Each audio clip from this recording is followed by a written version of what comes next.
Hello everyone. सो आज के इस वीडियो में बेसिकली हम लोग बात करने वाले हैं जो class 12 board examination 2022 for students who are under Assam high secondary education council. ठीक है, फिजिक्स से रिलेटेड ये वीडियो है। ठीक है, तो अब अगले साल बोर्ड एग्जाम जो लोग दे रहे हैं प्रेजेंटली जो क्लास 12 में है, किस स्ट्रेटेजी से वो लोग अपना टाइम मैनेज कर सकते हैं। ठीक है, और एक अच्छा रिजल्ट ला सकते हैं उसके बारे में थोड़ा एक शॉर्ट डिस्कशन। और इस वीडियो में जो आप कमेंट्स देंगे, जो फीडबैक देंगे, उसके ऊपर मैं एक और एक वीडियो बना दूंगा। ठीक है, बेस्ड ऑन योर नीड्स। अभी तो मतलब मेरा परसेप्शन, मैं जो अभी जो स्टूडेंट के साथ पढ़ा रहा हूँ, ठीक है, स्टूडेंट के साथ इंटरेक्ट कर रहा हूँ, उसके बेसिस पे मेरा जो परसेप्शन है उसके ऊपर ये प्लान है। आपका जो प्रिपरेशन जिस लेवल में चल रहा है उसके ऊपर जो आपका जो व्यूज है वो आप कमेंट में दीजिएगा, उसके ऊपर मैं और एक वीडियो बना दूंगा। ठीक है, तो सबसे पहली बात, जो Assam high secondary education council है उसमें टोटल जो चैप्टर्स हैं फिजिक्स के, वॉल्यूम 1 में 8 चैप्टर्स, वॉल्यूम 2 में 6 चैप्टर्स, मतलब 14 चैप्टर्स। बट सीबीएसई के जो स्टूडेंट्स हैं ना, उनका मतलब एक चैप्टर कम है, कम्युनिकेशन सिस्टम उनका डिलीट हो चुका है।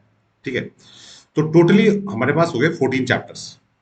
ठीक है, अब इसके अलावा तो ये आपका एनसीईआरटी का, अब ये एनसीईआरटी का मैंने यहाँ पे मतलब ये पिक्चर इसलिए लगाया है कि इनकेस आपने अगर अभी तक बुक नहीं देखा है तो देख लो यार। ठीक है, क्योंकि I know many students are going to appear or have appeared for this exam. Board exam appear करते हैं without even looking into NCERT. ठीक है, तो वो मत करना, वो रिस्क मत लेना। ठीक है, इट इज माय रिक्वेस्ट। ठीक है, अच्छा, additionally there is one question bank जो आपको फॉलो करना है, model question bank by council. Assam high secondary council ने ये प्रिस्क्राइब किया है क्वेश्चन बैंक। बट एक बात मैं बता दूं कि अब इस साल तो 2020 में तो बोर्ड एग्जाम 21 में तो हुआ नहीं, मगर जो 2020 19 लास्ट 3 साल के अगर जो बोर्ड पेपर्स देखोगे तो उसमें ना क्वेश्चन बैंक से क्वेश्चन नहीं आया है, सारे क्वेश्चन एनसीईआरटी से आया है। ठीक है, बट हम ये बोल नहीं सकते कि 2022 में भी ऐसा ही हो। ठीक है, तो फर्स्ट थिंग इज एनसीईआरटी के सारे एग्जांपल्स, एक्सरसाइज, क्वेश्चंस वो सारे तो आपको देखने हैं। But since council, Assam high secondary council ने ये क्वेश्चन बैंक भी प्रिस्क्राइब किया है, तो ये भी आपको देखना ही है। ठीक है, अच्छा, अब मान लेते हैं कि 30 सितंबर तक आपके ये चैप्टर्स खत्म हो रहे हैं, फिनिश्ड। ठीक है, आपने खत्म कर दिया इलेक्ट्रिक चार्जेस एंड फील्ड्स। ठीक है, electrostatic potential and capacitance, current electricity, moving charges and magnetism, ray optics, wave optics.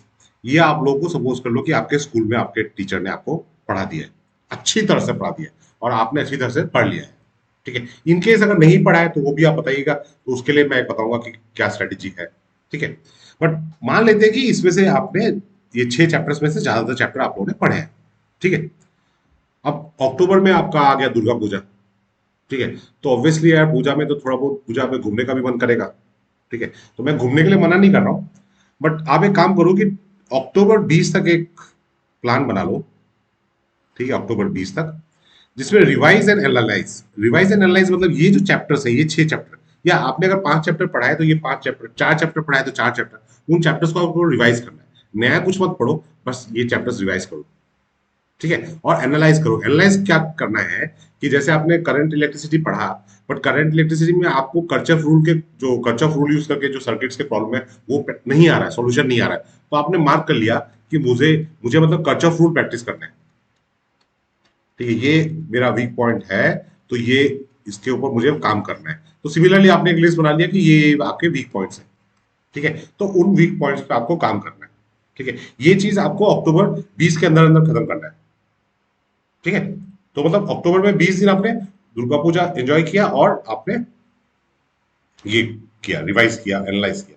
ठीक है, अच्छा, उसके बाद आ गया अब 20 अक्टूबर के बाद, मतलब 19 अक्टूबर तक आपने कर दिया, तो 20 अक्टूबर से 20 नवंबर, मतलब एक महीना टाइम है। एक महीना में क्या करना है आपको? ऑल्टरनेटिंग करंट बड़ा चैप्टर है, इलेक्ट्रोमैग्नेटिक इंडक्शन, डुअल नेचर। अब मैं ये चैप्टर खत्म करने के लिए जो बोल रहा हूँ ना, यहाँ पे भी जो मैंने ये चैप्टर्स लिखे, या यहाँ पे जो चैप्टर्स, तो इट इम्प्लाइज कि आप एनसीईआरटी के क्वेश्चंस आपने पढ़े हैं, चैप्टर को पढ़ा है, चैप्टर के एग्जांपल्स आपने किए।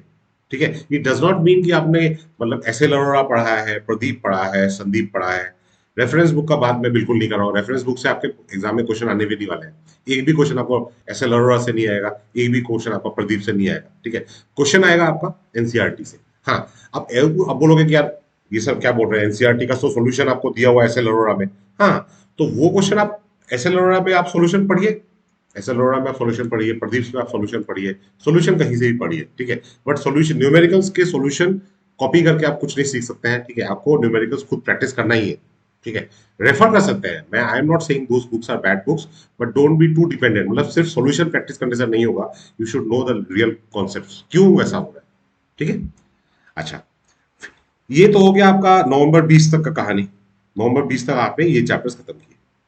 फिर 21 नवंबर से 30 नवंबर तक आपको खत्म करना है एटम्स एंड न्यूक्लियाई, ठीक है, एटम्स एंड न्यूक्लियाई। अब इस दौरान, इस पीरियड में, इस पूरे पीरियड में you also need to revise the previous topics जो हम लोगों ने यहाँ पे पढ़ा है। ये जो टॉपिक्स हम लोग 30 सितंबर तक कर चुके हैं, ये टॉपिक्स भी थोड़ा टच में रहना है, नहीं तो हम बोलते जाएंगे ये टॉपिक्स, ठीक है। अच्छा, एक और बात मैं बता रहा हूँ, देखो ये जो मैं बोल रहा हूँ ना 20 अक्टूबर से 20 नवंबर, तो इसका मतलब ये नहीं कि यहाँ पे सिर्फ फिजिक्स ही पढ़ते रह गए, ठीक है। फिजिक्स मैं ये जो बना रहा हूँ टाइम टेबल, ये फिजिक्स के लिए है, मगर इसका मतलब ये नहीं है कि इस टाइम में सिर्फ फिजिक्स ही पढ़ना है। फिजिक्स भी पढ़ना है, मतलब आपको केमिस्ट्री, मैथ्स, बायोलॉजी, जो भी आपके सब्जेक्ट्स हैं, इंग्लिश, वो सारे सब्जेक्ट पढ़ने हैं, बट आपको उसी टाइम में फिजिक्स के ही चैप्टर्स भी खत्म करने हैं, ठीक है। मैं बाकी चैप्टर्स को, बाकी सब्जेक्ट्स को इग्नोर करने के लिए नहीं बोल रहा हूँ, ठीक है। अच्छा, अब नवंबर 30 तक तो ये कहानी हो गया, ठीक है। अब हमारा बचा क्या? हमारा बचा सेमीकंडक्टर डिवाइसेस, इलेक्ट्रोमैग्नेटिक वेव्स और कम्युनिकेशन सिस्टम। ये आपने खत्म कर दिया दिसंबर 5 तक, ठीक है। अब क्या करना है, देखो, उसके बाद आपको करना है full syllabus practice test, full syllabus. दिसंबर में आपको एटलीस्ट 2 टेस्ट अपियर होना है, दिसंबर में एटलीस्ट 2 फुल सिलेबस टेस्ट, ठीक है। वो आप अपने टीचर को बोलो, किसी को बोलो, कहीं से डाउनलोड करो, दोस्त से मांगो पेपर। आपका फ्रेंड, आप पढ़ते हो ए कॉलेज में, आपका फ्रेंड पढ़ता है बी कॉलेज में, आपके पेपर इंटरचेंज करो, ठीक है। अच्छे जितने भी, अच्छे क्या, सभी कॉलेज अच्छे हैं, बट जैसे कॉटन कॉलेज का आपको अगर पेपर मिल जाए, जेबी कॉलेज का मिल जाए, ठीक है, सॉल्ब्रुक का मिल जाए, रामानुजम का मिल जाए, ठीक है, नॉर्थ लखीमपुर कॉलेज का मिल जाए, दिग्बोय कॉलेज का मिल जाए, जेबी कॉलेज का मिल जाए, ठीक है, जितने कॉन्सेप्ट जूनियर कॉलेज का मिल जाए, ठीक है। तो अलग अलग जूनियर कॉलेजेस का पेपर्स आप इंटरचेंज कीजिए, आप सॉल्व कीजिए, आप डिस्कस कीजिए, ठीक है। तो कितना यार पबजी डिस्कस करेंगे, मतलब कितने हम लोग मूवीज के बारे में, वेब सीरीज डिस्कस करेंगे। अब टाइम आया पढ़ाई की बात करने का, सॉलिड पढ़ाई, ठीक है। तो ये जो आप जो अलग अलग आपके दोस्त अगर नहीं दूसरे कॉलेज में पढ़ते हैं, उनसे पेपर मांगिए, आप अपना पेपर दीजिए, ठीक है, इंटरचेंज करके पेपर। आप अपने टीचर को बोलिए कि सर मुझे पेपर, प्रैक्टिस पेपर दे दो प्लीज सर, मैं प्रैक्टिस करूंगा, ठीक है। जो भी हो, मतलब आपको दिसंबर में फुल सिलेबस टेस्ट 2 करने, अपियर होना है। जनवरी में आपको 2 अपियर होना है, 2 टेस्ट, ठीक है। अब देखो यार, ये स्ट्रेटेजी, अब तुम बोलोगे कि यार ये मैंने ये दिसंबर तक कहानी क्यों खत्म किया, व्हाट इज द रीजन? दिसंबर तक मैंने इसलिए कहानी खत्म किया, अब हमको पता नहीं अगले साल एग्जाम, बोर्ड एग्जाम कब होगा, बट आई एम एज्यूमिंग कि बोर्ड एग्जाम आपका मतलब फरवरी में ही हो, कोई चेंज ना हो शेड्यूल, मतलब आमतौर पे फरवरी में होता है। तो हमको उस हिसाब से प्रिपरेशन करना है। दूसरी बात, आप लोगों में से बहुत सारे स्टूडेंट अभी जनवरी में जेई मेन होगा, ठीक है। तो यार जेई मेन में कब अपियर होगे? जब आप दिसंबर में सिलेबस खत्म करोगे तभी तो जेई मेन अपियर होगे, जनवरी में, ठीक है। तो वो सारी चीजें भी मैंने मतलब इस प्लान में रखा है, ठीक है। तो मतलब सेफ साइड यार, दिसंबर में आपका अगर सिलेबस खत्म होता है, ये तो दिसंबर 5 को मैंने कहानी खत्म कर दिया है, बट सपोज दिसंबर 31 तक भी आप लोग अगर खत्म करते हो, तो आपके पास जनवरी महीना फुल महीना है आपको रिवाइज करने के लिए, टेस्ट अपियर होने के लिए। जनवरी में तो आप 3 टेस्ट दे दो, जनवरी में आप 3 टेस्ट दे दो, फुल सिलेबस टेस्ट दे दो, ठीक है। मैं भी टेस्ट प्लान करूंगा, हर साल करता हूँ, full syllabus test, part syllabus test करता हूँ, ठीक है। तो उसका एक वो तो होता रहेगा, मेरी तरफ से आपको पूरा हेल्प है, बट आप अपनी तरफ से भी कोशिश कीजिए कि एटलीस्ट 3 फुल सिलेबस टेस्ट आपको अपियर होना है, ठीक है। जनवरी में फुल रिवीजन और टेस्ट अपियर होना है, सो दैट अगर फरवरी में एग्जाम होता है तो हम फुली प्रिपेयर्ड है।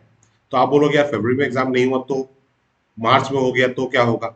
यार अगर मार्च में होता है तो जनवरी में तो मैं 3 टेस्ट दूंगा और एक बार फुल रिवीजन करूंगा। मैं फरवरी में फिर से 3 टेस्ट दूंगा, मैं फरवरी में 3 टेस्ट फिर से दूंगा और फिर फुल रिवीजन करूंगा।